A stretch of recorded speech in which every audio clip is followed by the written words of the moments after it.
ಶ್ರೀ ಕ್ಷೇತ್ರ ಧರ್ಮಸ್ಥಳದ ವಿರುದ್ಧ ಷಡ್ಯಂತ್ರ ಹೂಡಿದ್ದಂತಹ ಬುರುಡೆ ಪ್ರಕರಣದ ರಹಸ್ಯ ಸ್ಫೋಟಗೊಂಡಿದೆ. ಈ ರಹಸ್ಯ ಸ್ಫೋಟಗೊಳ್ಳಲು ಸುಮಾರು 10 ತಿಂಗಳು ಬೇಕಾಯಿತು.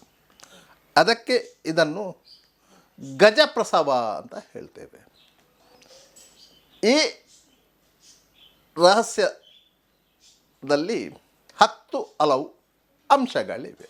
ಈ ಪ್ರಕರಣದ ತನಿಖೆ ನಡೆಸಿದಂತಹ DGP ಪ್ರಣವ್ ಮೊಹಂತಿ ನೇತೃತ್ವದ SIT ತಂಡ ಒಟ್ಟು 7,005 ಪುಟಗಳ ವರದಿಯನ್ನು ಬೆಳ್ತಂಗಡಿ JMFC ನ್ಯಾಯಾಲಯಕ್ಕೆ ಸಲ್ಲಿಸಿದೆ. ನ್ಯಾಯಾಲಯ ಅದನ್ನು ಸ್ವೀಕರಿಸಿದೆ. ಸುಮಾರು 3 ತಿಂಗಳ ಹಿಂದೆ SIT ತಂಡ ಪ್ರಾಥಮಿಕ ವರದಿಯೊಂದನ್ನು ಸಲ್ಲಿಸಿತ್ತು. ಅದರಲ್ಲೂ 3,993 ಪುಟಗಳು ಇತ್ತು. ಆ ವರದಿಯಲ್ಲಿ 6 ಮಂದಿಯನ್ನು ಕಲ್ಪ್ರಿಟ್ಸ್ ಅಂದರೆ ದುಷ್ಕರ್ಮಿಗಳು ಎಂದು ಗುರುತಿಸಲಾಗಿತ್ತು. ರಾಷ್ಟ್ರೀಯ ಹಿಂದೂ ಜಾಗರಣ ವೇದಿಕೆಯ ಸ್ಥಾಪಕಾಧ್ಯಕ್ಷ ಮಹೇಶ್ ಶೆಟ್ಟಿ ತಿಮರೋಡಿ, ಪೊಲೀಸ್ ಇಲಾಖೆಯಿಂದ ವಜಾಗೊಂಡಂತಹ ಸಬ್ ಇನ್ಸ್ಪೆಕ್ಟರ್ ಗಿರೀಶ್ ಮಠಣ್ಣವರ್, 2012ರಲ್ಲಿ ಪಾಂಗಳದಲ್ಲಿ ಹತ್ಯೆಗೀಡಾದಂತಹ ಸೌಜನ್ಯಳ ಮಾವ ವಿಠಲಗೌಡ, ಮ್ಯಾಜಿಕ್ ಅಜ್ಜಿ ಸುಜಾತಾ ಭಟ್, ಚಿನ್ನಯ್ಯ ಈ ಪ್ರಕರಣದಲ್ಲಿ ಮುಖ್ಯ ಪಾತ್ರಧಾರಿಗಳು ಎಂದು ಗುರುತಿಸಲಾಗಿತ್ತು. ಚಿನ್ನಯ್ಯನನ್ನು ಹೊರತುಪಡಿಸಿ SITಯು ಯಾರನ್ನು ವಶಕ್ಕೆ ತೆಗೆದುಕೊಂಡಿರಲಿಲ್ಲ. ಅವರಿಗೆ ನೋಟಿಸು ನೀಡಿತ್ತು, ವಿಚಾರಣೆಗೆ ಕರೆದಿತ್ತು, ವಿಚಾರಣೆ ನಡೆಸಿತ್ತು, ಬಿಟ್ಟು ಕಳುಹಿಸಿತ್ತು.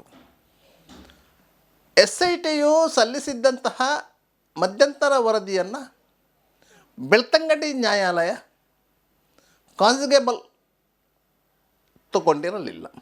ಆದ್ದರಿಂದ ಕಾನೂನು ಪ್ರಕಾರ ಕ್ರಮ ಕೈಗೊಳ್ಳಲು ಸಾಧ್ಯವಾಗಿರಲಿಲ್ಲ. ಇದೀಗ SIT ಪೂರ್ಣ ವರದಿಯನ್ನು ಕೊಟ್ಟಿದೆ. ಒಟ್ಟು 7,005 ಪುಟಗಳು ಇವೆ. ಇದನ್ನು ಪರಿಶೀಲನೆ ಮಾಡಿ ಕಾನ್ಸಿಗೇಬಲ್ ತಗೊಳ್ಬೇಕಾದಂತಹ ಜವಾಬ್ದಾರಿ ಬೆಳ್ತಂಗಡಿ JMFC ನ್ಯಾಯಾಲಯದ ಮುಂದಿದೆ. ಆಗಸ್ಟ್ 29ಕ್ಕೆ ಈ ಪ್ರಕರಣದ ವಿಚಾರಣೆ ಮುಂದುವರೆದಿದೆ. SIT SP CS ಸೈಮನ್ ಮತ್ತು ಅವರ ತಂಡ ಬೆಳ್ತಂಗಡಿ ನ್ಯಾಯಾಲಯಕ್ಕೆ ಈ ವರದಿಯನ್ನು ಒಪ್ಪಿಸಿದೆ. ಇದು ಒಂದು ಹಂತ ಮುಗಿದಿದೆ. ಈ ವರದಿಯಲ್ಲಿ ಸುಮಾರು 205 ಮಂದಿಯನ್ನು SIT ವಿಚಾರಣೆ ನಡೆಸಿ ಹೇಳಿಕೆಗಳನ್ನು ದಾಖಲಿಸಿಕೊಂಡಿದೆ. 100ಕ್ಕೂ ಹೆಚ್ಚು ಸಾಕ್ಷ್ಯಗಳನ್ನು ಸಂಗ್ರಹಿಸಿದೆ.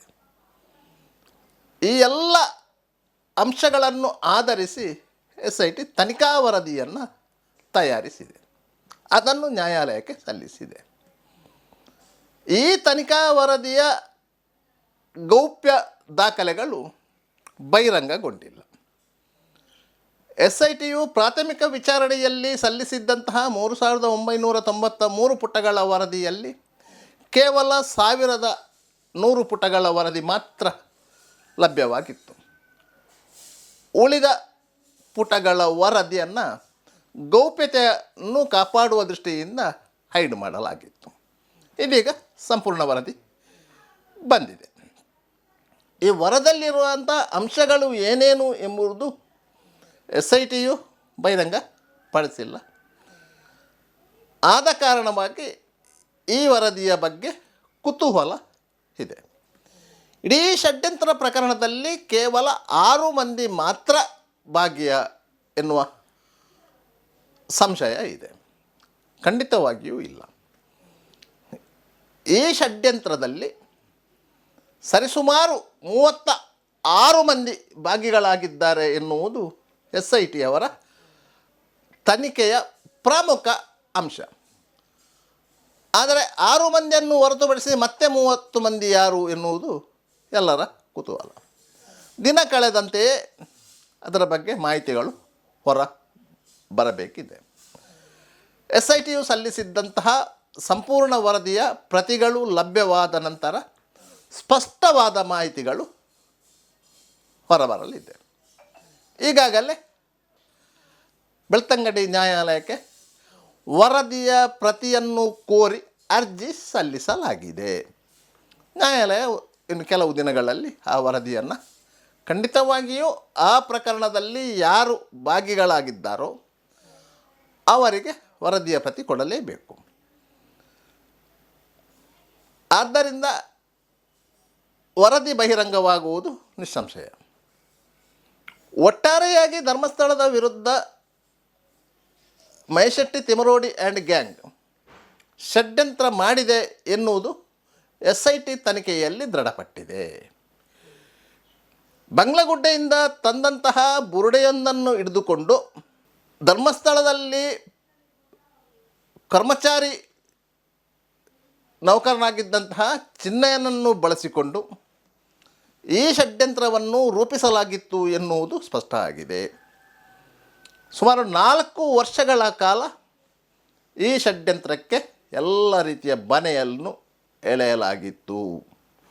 ಈಗ ಆ ಹೆಣೆದ ಬಲೆಯ ಒಂದೊಂದೇ ಪದರಗಳು ಕಳಚಿಕೊಳ್ಳತೊಡಗಿದೆ. ಈ ಷಡ್ಯಂತ್ರಕ್ಕೆ ಸುಮಾರು 200 ಕೋಟಿ ರು ಫಂಡಿಂಗ್ ಆಗಿದೆ ಎನ್ನುವಂಥ ಮಾಹಿತಿಗಳು ಇತ್ತು. ಸ್ವತಃ ಚಿನ್ನಯ್ಯ ಬೆಳ್ತಂಗಡಿ ನ್ಯಾಯಾಲಯದ ನ್ಯಾಯಾಧೀಶರ ಮುಂದೆ 2ನೇ ಬಾರಿಗೆ ನೀಡಿದಂತಹ 183 ಸ್ಟೇಟ್ಮೆಂಟಲ್ಲಿ ಈ ಅಂಶಗಳು ಇತ್ತು. ಅದೇ ಚಿನ್ನಯ್ಯ ರಾಜ್ಯ ಹೈಕೋರ್ಟಿಗೆ ಒಂದು ರಿಟ್ ಪಿಟಿಷನ್ ಸಲ್ಲಿಸಿದ್ದಾನೆ. ಆ ರಿಟ್ ಪಿಟಿಷನ್ನಲ್ಲೂ ಸಹ ಈ ಅಂಶಗಳು ಇತ್ತು. ಈ ಎಲ್ಲ ಅಂಶಗಳನ್ನು ಕ್ರೋಢೀಕರಿಸಿಯೇ SITಯು ವರದಿಯನ್ನು ತಯಾರಿಸಿದೆ, ನ್ಯಾಯಾಲಯಕ್ಕೆ ಸಲ್ಲಿಸಿದೆ. ಧರ್ಮಸ್ಥಳದ ಸುತ್ತಮುತ್ತ ಸಾವಿರಾರು ಮಂದಿಯನ್ನು ಕೊಂದು ಹೂತು ಹಾಕಲಾಗಿದೆ ಎನ್ನುವಂತಹ ಒಂದು ಷಡ್ಯಂತ್ರವನ್ನು ರೂಪಿಸಿ ಅದಕ್ಕೆ ಸಾಕ್ಷಿಯಾಗಿ ಬಂಗ್ಲಗುಡ್ಡೆಯಿಂದ ತಂದಂಥ ಒಂದು ತಲೆಬುರುಡೆಯನ್ನು ತೋರಿಸಿ ಧರ್ಮಸ್ಥಳದ ಭಕ್ತರನ್ನು, ಸಾರ್ವಜನಿಕರನ್ನು ವಂಚಿಸಿದ ಗ್ಯಾಂಗಿನ ನಿಜ ಬಣ್ಣ ಬಯಲಾಗಿದೆ. ಈ ಗ್ಯಾಂಗಿನಲ್ಲಿ ಇರುವಂತಹ ಎಲ್ಲ ಅಪರಾಧಿಗಳು ಯಾರಿದ್ದಾರೆ ಇನ್ನು ಮುಂದಕ್ಕೆ ನ್ಯಾಯಾಲಯದಲ್ಲಿ ವಿಚಾರಣೆಯನ್ನು ಎದುರಿಸಲಿದ್ದಾರೆ. ಅಲ್ಲಿಗೆ ಧರ್ಮಸ್ಥಳದ ವಿರುದ್ಧ ಕಳೆದ ಹಲವಾರು ವರ್ಷಗಳಿಂದ ನಿರಂತರವಾಗಿ ಸುಳ್ಳು ಅಪಪ್ರಚಾರವನ್ನು ನಡೆಸ್ತಾ ಇತ್ತು.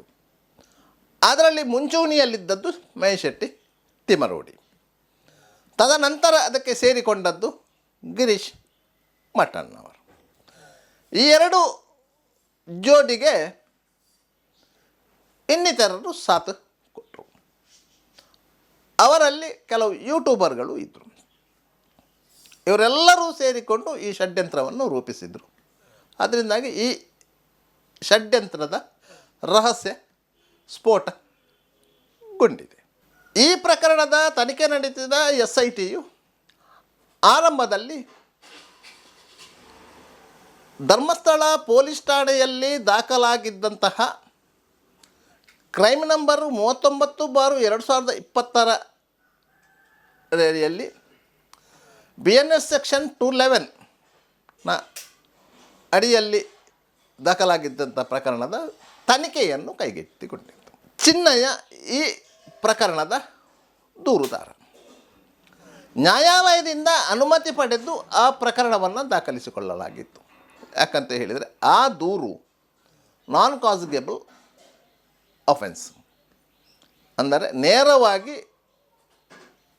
ಸಂಜ್ಞೆಯ ಪ್ರಕರಣ ಅಲ್ಲ ಅಂತ ಹೇಳಿ.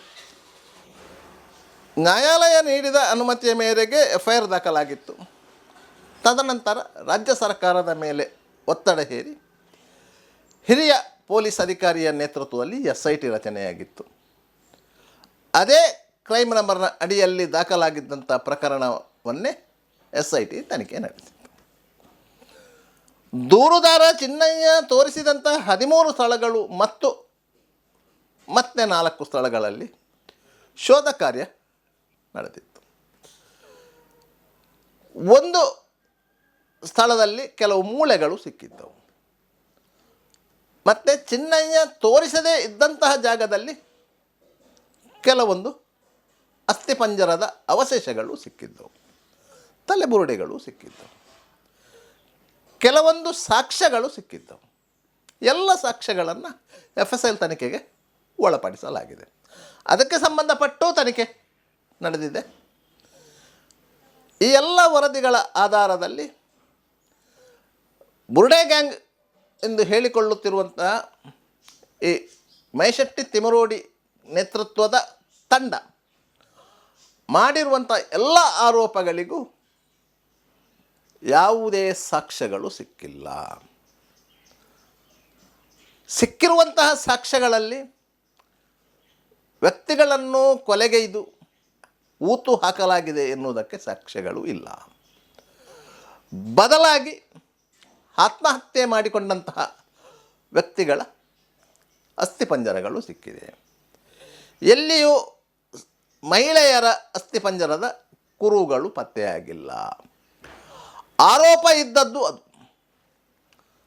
ನೂರಾರು ಮಹಿಳೆಯರನ್ನು ಅತ್ಯಾಚಾರ ಮಾಡಿ ಕೊಲೆಗೈದು ಊತು ಹಾಕಲಾಗಿದೆ ಅಂತ ಹೇಳಿ SIT ಅಧಿಕಾರಿಗಳು 9 ತಿಂಗಳ ಕಾಲ ನಡೆಸಿದಂತಹ ತನಿಖೆಯಲ್ಲಿ ಅಂಥ ಯಾವುದೇ ಕುರುಗಳು ಪತ್ತೆಯಾಗಿಲ್ಲ.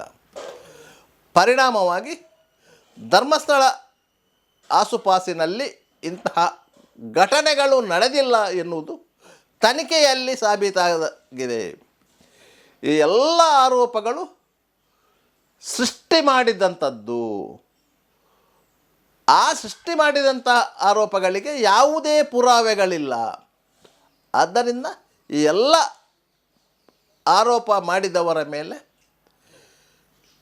ಕಠಿಣ ಕ್ರಮದ ಅವಶ್ಯಕತೆ ಇದೆ ಅಂತ ಹೇಳಿ SIT ಅಧಿಕಾರಿಗಳು ನ್ಯಾಯಾಲಯಕ್ಕೆ ನೀಡಿದಂಥ ವರದಿಯಲ್ಲಿ ಕೋರಿದ್ದಾರೆ ಎನ್ನುವಂತಹ ಮಾಹಿತಿಗಳು ಲಭ್ಯವಾಗ್ತಾ ಇದೆ. ಆರಂಭದಲ್ಲಿ BNS ಸೆಕ್ಷನ್ 211ನ ಅಡಿಯಲ್ಲಿ FIR ದಾಖಲಾಗಿದ್ದುದು ತನಿಖೆ ನಡೆಸುತ್ತಾ ಹೋದಂತೆಯೇ ಕೆಲವೊಂದು ಸೆಕ್ಷನ್ಗಳು ಅದರಲ್ಲಿ ಆ್ಯಡ್ ಆಗಿ ಹೋಗಿದೆ. ಅದರಲ್ಲಿ ಪ್ರಮುಖವಾಗಿ BNS ಸೆಕ್ಷನ್ 240 ಸೆಕ್ಷನ್ ಆ್ಯಡ್ ಆಗಿದೆ. ಜೀವಾವಧಿ ಶಿಕ್ಷೆ ಇರುವಂತಹ ಸೆಕ್ಷನ್ ಅದು.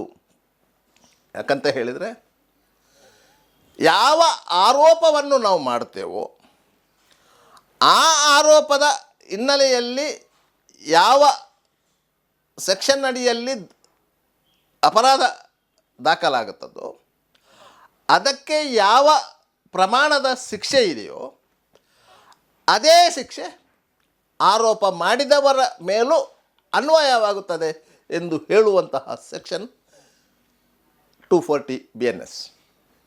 ಆದ್ದರಿಂದ ಇಷ್ಟೂ ಮಂದಿಯ ಮೇಲೆ ಆ ಸೆಕ್ಷನ್ನ ತೂಗುಗತಿ ಇದೆ. ನ್ಯಾಯಾಲಯದಲ್ಲಿ ಇನ್ನು ಮುಂದಕ್ಕೆ ನಡೆಯುವಂತಹ ವಿಚಾರಣೆಯ ಸಂದರ್ಭದಲ್ಲಿ ಈ ಪ್ರಕರಣದಲ್ಲಿ ಸಾಕ್ಷಿದಾರರಾಗಿರುವವರು ಎಲ್ಲರೂ ಸಾಕ್ಷ್ಯ ನುಡಿಯಬೇಕಾಗುತ್ತೆ. ಅದರಲ್ಲಿ ಕೆಲವು ಮಂದಿ ಸಾಕ್ಷಿದಾರರನ್ನು 183 ಅಡಿಯಲ್ಲಿ ಹೇಳಿಕೆಗಳನ್ನು ದಾಖಲಿಸಿಕೊಳ್ಳಲಾಗಿದೆ. ಆದ್ದರಿಂದ ಅವರು ನ್ಯಾಯಾಲಯದಲ್ಲಿ ಪ್ರತಿಕೂಲ ಸಾಕ್ಷ್ಯ ನುಡಿಯುವಂತಹ ಸಾಧ್ಯತೆಗಳು ಇಲ್ಲ. ಪರಿಣಾಮ ಏನಾಗುತ್ತದೆ ಅಂತ ಹೇಳಿದರೆ ಏನು ಆರೋಪ ಮಾಡಿದ್ದರೋ ಅವರ ಮೇಲೆ ಕಠಿಣ ಕಾನೂನು ಕ್ರಮಗಳು ಜರುಗುತ್ತದೆ. ಹಲವು ಶತಮಾನಗಳ ಇತಿಹಾಸ ಹೊಂದಿರುವಂತಹ ದಕ್ಷಿಣ ಭಾರತದ ಪ್ರಮುಖ ಧಾರ್ಮಿಕ ಕೇಂದ್ರವಾದಂತಹ ಧರ್ಮಸ್ಥಳವನ್ನು ಗುರಿಯಾಗಿಸಿಕೊಂಡು ಇಂತಹ ಆರೋಪ ಮಾಡಿದವರಿಗೆ ಆ ಶಿಕ್ಷೆ ಆಗಬೇಕಾದದ್ದು ನ್ಯಾಯಸಮ್ಮತವಾದದ್ದು ಎನ್ನುವಂತಹ ಮಾತುಗಳಿವೆ. ಒಟ್ಟಾರೆಯಾಗಿ ಬುರ್ಡೆ ಗ್ಯಾಂಗಿನ ರಹಸ್ಯ ಸ್ಫೋಟಗೊಂಡಿದೆ. ಅಪರಾಧಿಗಳು ಕಂಬಿಯ ಹಿಂದೆ ಹೋಗಲು ತಯಾರಾಗಿ ನಿಂತಿದ್ದಾರೆ.